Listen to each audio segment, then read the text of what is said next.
માવને બાતમી હકીકત મળેલ કે પ્રતાપનગર ડભોઈ રોડ 3 રસ્તા ન્યૂ સોસાયટી કાગડી ચાલીમાં રહેતો નરેશ પંડિત નામનો ઈસમ તેના ઘર પાસે જાહેરમાં આંકડા લખવા માટે માણસ રાખી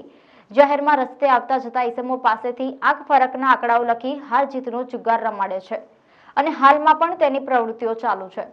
જે હકીકત આધારે માહિતીવાળી જગ્યાએ રેડ કરતા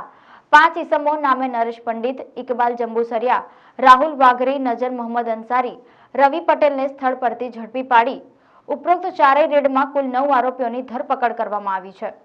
તેમજ 3 આરોપીઓને વોન્ટેડ જાહેર કરવામાં આવેલ છે તથા આ રેડ દરમિયાન ઇંગ્લિશ દારૂની બોટલો નંગ 98 કિંમત ₹31,700 સહિત 2,14,250 નો મુદ્દામાલ કબજે કરવામાં આવેલ છે।